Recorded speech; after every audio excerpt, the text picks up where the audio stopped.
नमस्कार. मी भाऊ तोरसेकर. तुम्ही बघत आहात प्रतिपक्ष.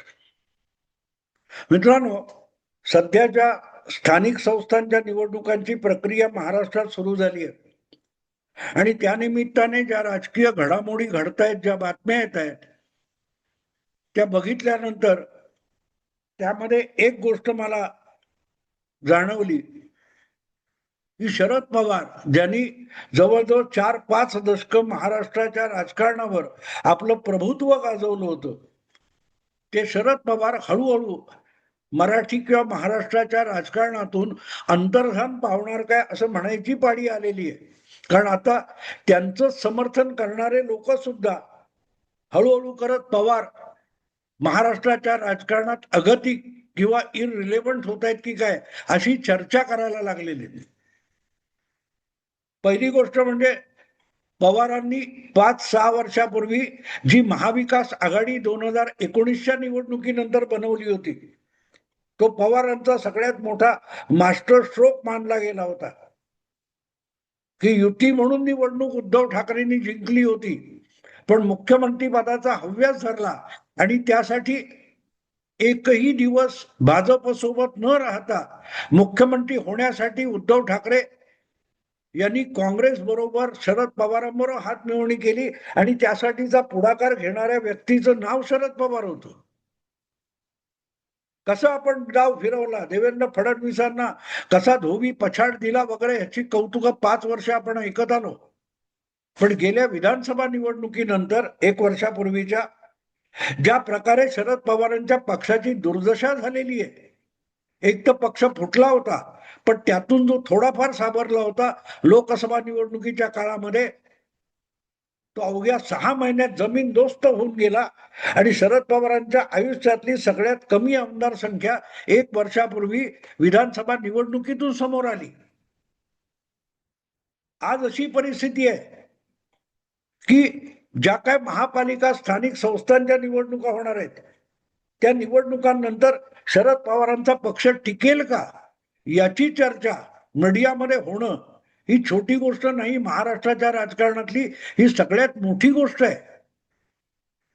आधीच विधानसभा निवडणुकीमध्ये शरद पवारांचा पक्ष 6 प्रमुख गटांमध्ये किंवा 6 प्रमुख पक्षांमध्ये शेवटचा म्हणजे 6व्या नंबरचा पक्ष झालाय. अवघे 10 आमदार शरद पवारांच्या पक्षात आले. एक कमी झाला असता तरी डबल फिगर पण नाही अशी हेटाळणी झाली असती. असो, पण असे शरद पवार स्थानिक संस्थांच्या निवडणुकांमध्ये प्रचाराला दिसत नाही. या बातम्या मला गैरलागू वाटतात. या वयामध्ये एकेका छोट्या नगर परिषदेच्या निवडणुकीसाठी पवारांनी धावलं पाहिजे ही अपेक्षाच गैरलागू आहे. पण गंमत अशी आहे की या निवडणुका एका ठिकाणच्या नाहीयेत. 288 नगरपालिका नगर परिषदांमध्ये निवडणुका होणार आणि त्यापैकी बऱ्याच ठिकाणी आपलं अस्तित्व शरद पवारांच्या पक्षाला गटाला दाखवावं लागेल की इथेही तुतारी वाजते किंवा इथेही तुतारी वाजवणारा कोणीतरी आहे हे दाखवावं लागेल. पण त्यामध्ये कुठेही पवारांची दखल सुद्धा घेतली जात नाही याची चर्चा होते. पण त्यापेक्षाही महत्वाची गोष्ट अशी आहे की या सगळ्या स्थानिक संस्थांच्या निवडणुकामध्ये सर्वात महत्वाची निवडणूक आहे ती मुंबई महापालिकेची आहे आणि आधीच्या जवळजवळ 25 वर्ष 1-2 वर्षाचा अपवाद केला तर सलग शिवसेनेची सत्ता राहिलेली आहे आणि प्रामुख्याने त्यातली कमीत कमी 20 वर्ष उद्धव ठाकरे यांच्याच मुठीत मुंबई महापालिकेचा कारभार राहिलेला आहे. उद्धव ठाकरे आणि त्यांचे सुपुत्र किंवा भाचे यांनीच मुंबई महापालिका खिशात ठेवून चालवली अशी परिस्थिती होती. आज ती महापालिका शिवसेना फुटल्यामुळे परत एकदा ठाकरे परिवार किंवा उद्धव ठाकरे यांच्या वर्चस्वाखाली येईल का याविषयी सगळ्यांच्याच मनात शंका आहे. खुद्द उद्धव ठाकरे ही साशंका आहेत. तसं नसतं तर आपल्यापासून जवळजवळ 18-20 वर्षापूर्वी दुरावलेला भाऊ, चुलत भाऊ राज ठाकरे यांना सोबत घेण्यापर्यंत उद्धव ठाकरे खाली आले नसते, घसरले नसते. पण असो, त्यांचा प्रयत्न आहे. पण या सगळ्या गडबडीमध्ये राज ठाकरेंना सोबत घ्यायचं तर मग काँग्रेस महाविकास आघाडीत उद्धव ठाकरे यांच्या बरोबर राहायला तयार नाही. उघडपणे भाई जगताप किंवा वर्षा गायकवाड, चेन्नी थला वगैरे वगैरे ते सकपाळ यांनी सांगून टाकलं की आम्हाला महाविकास आघाडीत राहायचंच नाही. मुंबई महापालिकेची निवडणूक आम्हाला स्वतंत्रपणे लढवायची आहे. काँग्रेसला स्वतंत्रपणे लढवायचे. याचा अर्थच उद्धव ठाकरे यांना मुंबईमध्ये जी त्यांची ताकद घटलेली आहे, अशा वेळेला काँग्रेसच्या मदतीची गरज आहे. ती लोकसभेलाही होती, विधानसभेलाही होती. लोकसभेत त्याचा प्रभाव दिसला, विधानसभेत तो प्रभाव बारगळला. पण स्थानिक पातळीवर महापालिकेच्या निवडणुका या वॉर्ड वाईज होत असतात आणि वॉर्डानुसार होणाऱ्या निवडणुकीमध्ये जे काही करायचं असतं त्यामध्ये एकेका मताला किंमत असते. 5, 10, 15, 500 मताच्या फरकाने सुद्धा नगरसेवक निवडून येतो किंवा पराभूत होतो. अशा वेळेला जर शिवसेना दुभंगलेली आहे आणि राज ठाकरे सोबत आल्यामुळे सुद्धा तेवढी ताकद असणार नाही, अशा वेळेला काँग्रेसची मदत आणि प्रामुख्याने काँग्रेसमुळे मिळणारी दलित किंवा मुस्लिम मतं ही उद्धव ठाकरे यांच्यासाठी बहुमोलाची आहे. आणि म्हणूनच मुंबईमध्ये शरद पवारांचं स्वतःचं काही वर्चस्व नाहीये, पक्षाचं फार स्थान नाहीये. सचिन अहिर किंवा संजय दिना पाटील यासारखी मंडळी ऑलरेडी त्यांना सोडून शिवसेनेत गेली, अखंड राष्ट्रवादी असताना. आणि राष्ट्रवादी फुटलं तेव्हा त्यातून नवाब मलिक सारखा एकमेव आमदार जो होता मुंबईचा राष्ट्रवादी काँग्रेसचा पवार पक्षाचा, तोही अजितदादांकडे निघून गेलाय. त्यामुळे शरद पवारांच्या गटाला, राष्ट्रवादी गटाला मुंबईच्या निवडणुकीमध्ये काहीही स्थान नाही म्हटलं तरी चालेल. पण आपलं स्थान दाखवलं पाहिजे, यासाठी शरद पवार, काँग्रेस आणि उद्धव ठाकरे उभाटा शिवसेना यांनी एकत्र राहावं यासाठी आटापिटा करतायत, सातत प्रयत्न करतायत, समजावण्याचा प्रयत्न करतायत. पण उद्धव ठाकरे हटून बसलेत की त्यांना राज ठाकरेंची साथ घ्यायची आहे आणि कुठल्याही परिस्थितीत घ्यायचे. पण राज ठाकरेंसोबत काँग्रेसने सुद्धा यावं हा उद्धव ठाकरेंचा आग्रह आहे. पण आता काँग्रेस आणि राज ठाकरे या दोघांना एका गाडीत कसं बसवायचं ही शरद पवारांसमोरची समस्या आहे. कारण शरद पवारांनाही कळते की काँग्रेसचं हित उद्धव ठाकरेंबरोबर आहे आणि उद्धव ठाकरेंचं हित काँग्रेस बरोबर आहे. आणि त्याचं कारण मुस्लिम वोट बँक. पण एक गोष्ट अशी झालेली आहे की या सगळ्या गडबडीत 6 वर्षामध्ये महाविकास आघाडीच्या राजकारणामध्ये उद्धव ठाकरे इतके सेक्युलर होऊन गेले की उद्धव ठाकरेंच्या सोबत मुस्लिम मतदार जाऊ शकतो. आणि तो मुस्लिम मतदार उद्धव ठाकरेंच्या बरोबर गेला तो काँग्रेस आणि त्यांच्या कडेवर बसून चालणारा मुंबईतला राष्ट्रवादी शरद पवार गट जो आहे यांच्या हातून मुस्लिम मतदार निसटू शकतो. शरद पवारांची चिंता लक्षात घ्या. शरद पवारांना उद्धव आणि काँग्रेस सोबत का पाहिजे की आत्ता या क्षणी मुंबईमध्ये भाजप बरोबर 2 हात करायचे, तर काँग्रेसची ती ताकद नसेल तर मुस्लिम मतदार कशा प्रकारे मतदान करतो, मुस्लिम मानसिकता राजकारणात मतदान करताना कशी असते याची शरद पवारांना उत्तम जाण आहे. उत्तम जाण आहे. आणि त्यांना माहितीये की मुस्लिम मतदार हा ओवैसी, समाजवादी, मुस्लिम लीग, राष्ट्रवादी काँग्रेस, काँग्रेस किंवा उबाटा शिवसेना यांच्या बाजूचा नसतो. मुस्लिम मतदार हा हिंदुत्वाच्या विरुद्ध आहे आणि म्हणून हिंदुत्वाच्या राजकारण करणाऱ्या पक्षाच्या विरोधात एक गठ्ठा मुस्लिम मतं एकवटतात. आणि आज जर उद्धव ठाकरे हे भाजपच्या कडव्या हिंदुत्वाच्या विरोधात दंड थोपटून उभे राहणार असतील तर काँग्रेस आणि राष्ट्रवादी यांच्यासहित ओवायसीला टांग मारून सुद्धा जिथे शक्य आहे तिथे तो मुस्लिम मतदार हा उबाठा शिवसेनेकडे झुकू शकतो. काँग्रेसला जे वाटतंय की राज ठाकरेंना सोबत घेतलं तर हिंदू मतदार आपल्यापासून दुरावेल, तर मित्रांनो विसरू नका, दोन ठाकरे बंधू एकत्र आल्यापासून राज ठाकरे सुद्धा हिंदू बांधूंनो, बांधवांनो, भगिनींनो, मातांनो हा शब्द वापरायचे थांबलेले आहेत.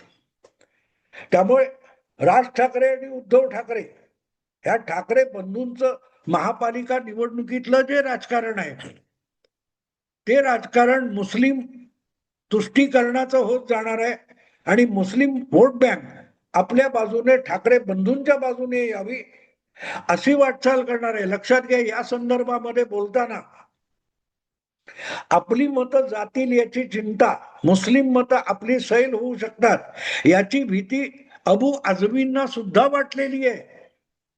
लक्षात घ्या, अबू आझमी ज्यांनी बाळासाहेब ठाकरे यांच्यावर किंवा सामनावर खटले भरले होते, असा अबू आझमी आज बाळासाहेब ठाकरे यांचं कौतुक करताना म्हणतो, भले त्यांचं आणि आमचं राजकीय वितुष्ट असेल, पण बाळासाहेब ठाकरे हा मर्द माणूस होता. आपण बोललेले शब्द आणि घेतलेली भूमिका सोडत नव्हता. उद्धव ठाकरे यांना कुठलीही राजकीय भूमिका पक्की नाही, आपल्या तत्वाशी उद्धव ठाकरे पक्के नाहीत. सत्ता आणि मतं यासाठी उद्धव ठाकरे कुठल्याही कोलांट्या उड्या मारू शकतात. बाळासाहेबांची जी ताकद होती, हिंमत होती, इच्छाशक्ती होती, त्याचा मागमूस उद्धव ठाकरेंमध्ये नाही, वगैरे वगैरे स्वरूपाची टीका जेव्हा अबू आझमी उद्धव ठाकरेंवर करतो, इथे तुमच्या लक्षात येईल की उद्धव ठाकरे यांच्या बाजूला मुंबईचा मुस्लिम मतदार झुकत असल्याची साक्ष अबू आझमी देतोय. हे लक्षात घेण्यासारखं आहे.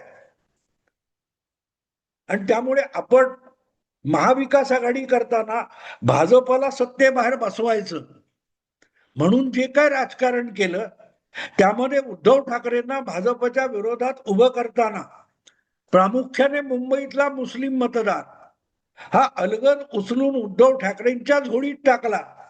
ही चूक आत्ता हळूहळू शरद पवारांच्या लक्षात येते. मुस्लिम मतांचं काय ते मुस्लिम मतांना चुचकारणं, मुस्लिम मतांचं तुष्टीकरण करणं, यावरच गेल्या 20-25 वर्षामध्ये शरद पवारांचं राजकारण चालत आलं.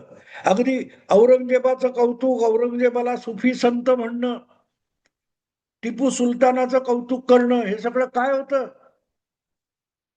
पण एवढं सगळं करताना हळूहळू हा जो 6 वर्षापूर्वी महाविकास आघाडीचा प्रयोग शरद पवारांनी केला आणि भाजप आणि देवेंद्रला धडा शिकवता शिकवता एक प्रकारे आपल्याच मुस्लिम मतांच्या पायावर शरद पवारांनी कुऱ्हाड मारून घेतली. आणि आता त्यांना ते कळतंय. आज पवारांना उभाठा शिवसेना परत खंबीरपणे मुंबईत उभी राहावी एवढी मर्यादित इच्छा नाहीये.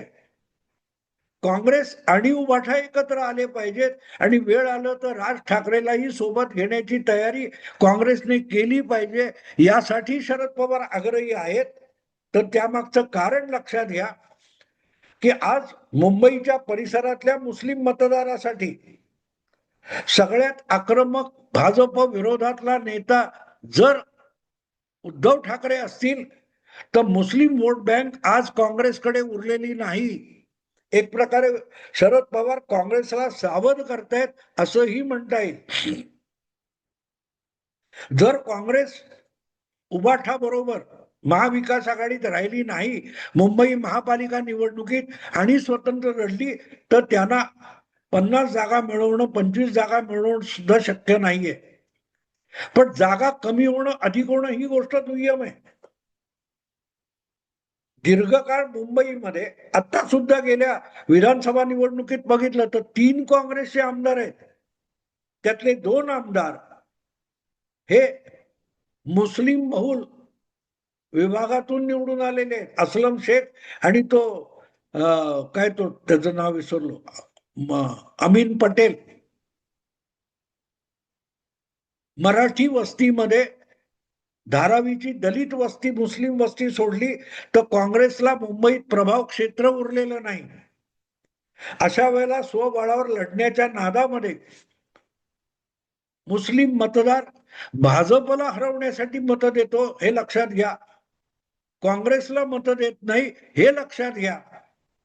आणि म्हणून जर काँग्रेस स्वबळावर लढायला गेली तर मोठ्या प्रमाणावर मुस्लिम मतदार हा उद्धव ठाकरे यांच्याकडे उभाटा शिवसेनेकडे वळेल आणि तो तसा वळला तर काँग्रेसला आपल्या मुस्लिम वोट बँकला कायमचं मुकावं लागेल आणि म्हणून काँग्रेस बरोबर राहून मुस्लिम वोट बँक आपल्यालाही काहीतरी मिळेल म्हणून जे प्रयास शरद पवार करतायत त्यांना काँग्रेसच्या स्वबळावर लढण्याचा मुद्दा मान्य नाही. त्याचं हेच कारण आहे की स्वबळावर लढलो तर अमराठी आणि मुस्लिम मतं आपल्याकडे राहतील, तर अमराठी किती राहतील माहित नाही काँग्रेसकडे, पण मुस्लिम मतं मात्र आगामी महापालिका निवडणुकीत उद्धव ठाकरेंकडे झुकणार याचा अंदाज खुद्द शरद पवारांना आलाय आणि अबू आझमीची भाषा बघितली तर त्याच्यावर शिक्कामोर्तब होतं.